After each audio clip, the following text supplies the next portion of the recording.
campagnes, mugir ces féroces soldats qui viennent jusque dans nos bras, égorger nos fils et nos compagnes. Pour célébrer avec face la fête nationale, la réception traditionnelle du 14 juillet s'est tenue dans les jardins de la préfecture de Seine-et-Marne, décorés aux couleurs bleu, blanc, rouge. Un rendez-vous républicain et convivial, porteur d'impulsion et d'ambition pour le plus grand département de la région Île-de-France. Dans leur discours, en présence des forces vives du département, la nouvelle préfète et le nouveau président du conseil départemental de Seine-et-Marne ont affirmé leur volonté d'œuvrer en commun pour défendre les principes et valeurs de la République. Ce soir, c'est avec un très grand plaisir que nous renouons aujourd'hui avec une coutume qui s'était un peu perdue. Puisque ce soir, vous êtes en effet tous et toutes les invités du conseil départemental et de la préfecture, et je m'en réjouis.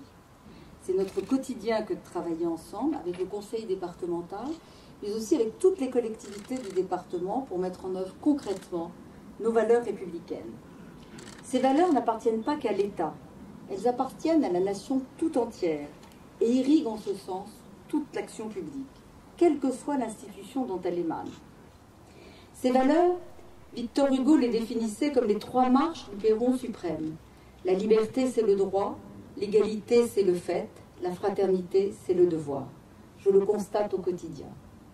Au-delà de ce bref retour sur nos valeurs, la célébration du 14 juillet est une opportunité pour constater les grandes richesses humaines qui font notre beau département. Enfin, pour la première réception pour la fête nationale du représentant de l'État arrivé en août 2017 et pour le président du conseil départemental élu la veille, il s'agissait d'affirmer leur volonté de travailler main dans la main pour réduire dans le département les clivages entre la ruralité de l'Est et l'appel de la métropole de l'Ouest, de travailler aussi pour la quête de l'égalité en luttant contre le logement indigne et pour la revitalisation des centres-villes. Ce 14 juillet 2018, il peut être utile de revenir à ce qu'écrivait en 1880 le rapporteur de la loi qui instaurait le jour de la fête nationale.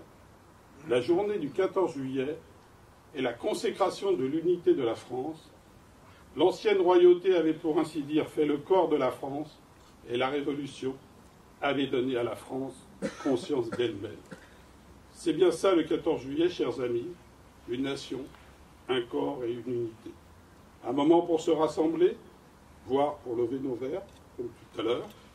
Un moment pour se rappeler aussi que la France est le fruit d'une histoire séculaire, qu'elle porte à travers le monde des valeurs universelles, que beaucoup d'hommes et de femmes sont tombés pour les défendre. Et je ne saurais m'exprimer sur ce sujet sans avoir une pensée pour le colonel Beltrame, qui est tombé le 23 mars dernier. Il a été dignement honoré par des communes de Seine-et-Marne, par la ville de Melun, par l'école des officiers de la gendarmerie, et bientôt par le département qui donnera son nom au futur collège de Vulaine-sur-Seine. Madame le préfet, mon propos pourrait se résumer par un passé riche, un travail collectif et un avenir plein de promesses.